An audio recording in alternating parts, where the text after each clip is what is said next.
গুৱাহাটীত জনেল আৰু অসম ৰাজ্যিক কাৰাটে চেম্পিয়নশ্বিপ 2025 1100 কাৰাটেকাৰ অংশগ্ৰহণ প্ৰতিযোগিতাৰ অন্তিম দিনা উপস্থিত অসম ফুটবল সন্থাৰ সভাপতি নৱকুমাৰ দলে শনিবাৰৰ পৰা গুৱাহাটীৰ গণেশ মন্দিৰ ইনডোৰ ষ্টেডিয়ামত দুদিনীয়াকৈ অনুষ্ঠিত হয় জনেল আৰু অসম ৰাজ্যিক কাৰাটে চেম্পিয়নশ্বিপ 2025 সদৌ অসম কাৰাটে সন্থাৰ উদ্যোগত অনুষ্ঠিত প্ৰতিযোগিতাখনত সমাৱেশ ঘটিল প্ৰায় 1100 গৰাকী কাৰাটে খেলুৱৈৰ কেডেট জুনিয়ৰ 21 অনূৰ্ধ্ব ছিনিয়ৰ ভেটাৰ্ণ আদি শাখাত ল'ৰা ছোৱালী উভয়ে ক্ৰীড়াংগনত উজাৰি দিলে শ্ৰেষ্ঠত্ব 61টা ওজন গোটৰ শাখাত অনুষ্ঠিত প্ৰতিযোগিতাখন 100ৰো অধিক অফিচিয়েলে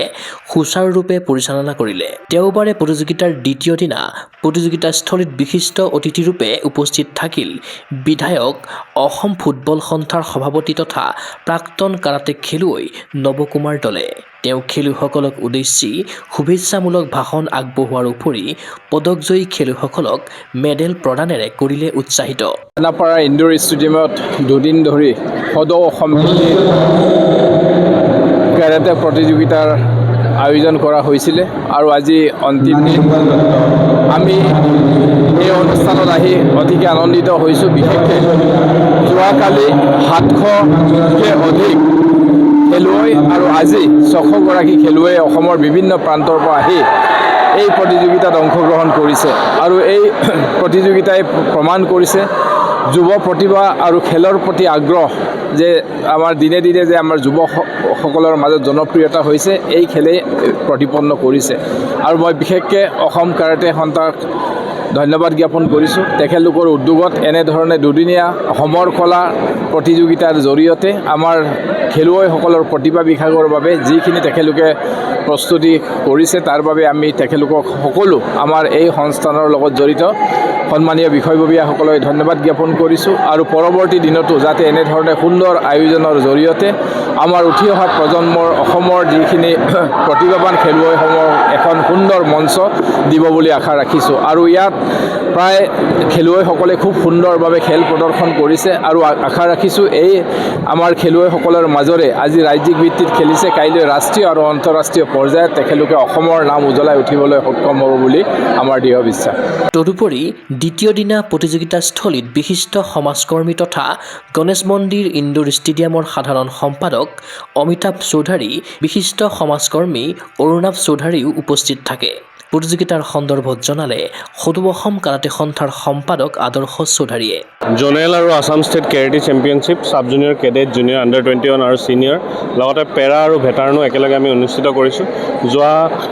7, 8, 9, 10 তাৰিখে আমি ছাব জুনিয়ৰ কেটেগৰীৰ খেলসমূহ পাতিছিলোঁ আৰু এতিয়া আমি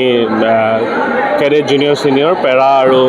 আণ্ডাৰ 21ৰ খেলসমূহ আৰু লগতে ভেটাৰ্ণৰ খেলসমূহ আমি অনুষ্ঠিত কৰিছোঁ প্ৰায় 2000 খেলুৱৈ ইয়াতে আমাৰ পাৰ্টিচিপেট কৰিছে আৰু খুব সুন্দৰভাৱে খেলসমূহ হৈছে আমাৰ যোৱা বছৰৰ পৰা পেৰাৰ খেলসমূহ আৰম্ভ হৈছে পেৰাৰ প্লেয়াৰ্ছো এবাৰ আগবাঢ়ি আহিছে পেৰাৰ প্লেয়াৰ্ছো পাৰ্টিচিপেট কৰিছে আৰু অলপ দেৰি পিছতে আমাৰ যিসকল ভেটাৰ্ণ যিসকল প্লেয়াৰ অসম পুলিচত আদি কৰি সকলো দলৰ পৰাই তেওঁলোকে খেলিবলৈ আহিছে তেওঁলোকৰো খেলসমূহ অনুষ্ঠিত হ'ব আমি বিশেষভাৱে আজি ধন্যবাদ দিওঁ আমাৰ সভাপতি দিগন্ত কলিতা ডাঙৰীয়াক তেখেতৰ প্ৰচেষ্টাত গোটেই খেলসমূহ ইমান ধুনীয়াকৈ পৰিচালনা হৈ আছে আৰু লগতে আজিৰ আমাৰ সামৰণি অনুষ্ঠানৰ চিফ গেষ্ট নৱকুমাৰ দলে ডাঙৰীয়া তেখেত যিহেতু এজন প্ৰাক্তন খেলুৱৈও তেখেতকো আমি ধন্যবাদ দিওঁ যে তেখেতে এই সামৰণি অনুষ্ঠানত চিফ গেষ্ট হিচাপে আমাৰ অনুষ্ঠানলৈ আহি আমাক সকলোকে আশীৰ্বাদ দিয়াৰ বাবে আৰু আগন্তুক দিনতো তেওঁ আমাক বহলভাৱে আমাক কেৰাটে খেলক প্ৰচাৰ প্ৰসাৰ কৰাত সহায় সহযোগিতা আগবঢ়াবলৈ আমি কামনা কৰোঁ ইয়াৰ পৰা বিভিন্ন নৰ্থ ইষ্ট আৰু নেশ্যনেল খেললৈ চিলেকশ্যন হ'ব মই এই সুযোগতে জনাব বিচাৰোঁ যে আমাৰ খেলুৱৈ হিমামণি টেৰংপি এছিয়ান গেমছৰ চিলেকশ্যন শিবিৰত তেখেতে আছে টপ 4 প্লেয়াৰ্ছ চাই লক্ষ্ণৌত ৰখা হৈছে তাৰে ভিতৰত হিমামণি টেৰংপি অহা বছৰ 2026 চনত হ'বলগীয়া জাপানৰ এছিয়ান গেমছৰ চিলেকশ্যন শিবিৰত আছে হিমামণি টেৰংপি তেখেতো যোৱাকালি লক্ষ্ণৌৰ পৰা আহি এই খেলত পাৰ্টিচিপেট কৰি গ'ল্ড মেডেল পাবলৈ সক্ষম হৈছে তেখেতকো মই এই সুযোগতে শুভেচ্ছা জনাওঁ আৰু অসমবাসী ৰাইজক জনাব বিচাৰোঁ আশীৰ্বাদ কৰে যাতে আমাৰ পৰাও হিমা দাসৰ দৰে হিমামণি টেৰংপি ওলাই আহি এছিয়ান গেমছত পদক পাবলৈ সক্ষম হয় ক্ৰীড়া অনুৰাগীৰ আশা এনে প্ৰতিযোগিতাৰ আচলত ধৰি ক্ৰীড়াংগনত দুপদুপে আগুৱাই যাওক অসমৰ কাৰাটেকা। ভিডিঅ' জাৰ্নেলিষ্ট জৱান ৰভাৰ সহযোগত চিন্ময় বৰাৰ প্ৰতিবেদন গুগল স্পৰ্টছ এনে।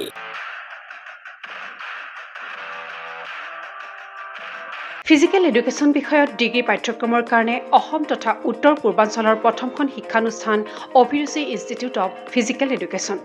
2 বছৰীয়া ফিজিকেল এডুকেশ্যনৰ BPEd পাঠ্যক্ৰম আৰু 4 বছৰীয়া BPES পাঠ্যক্ৰমৰ বাবে নামভৰ্তি চলি আছে। বিতংকৈ জানিবৰ বাবে আজি যোগাযোগ কৰক। যোগাযোগৰ নম্বৰসমূহ হৈছে 9435100098,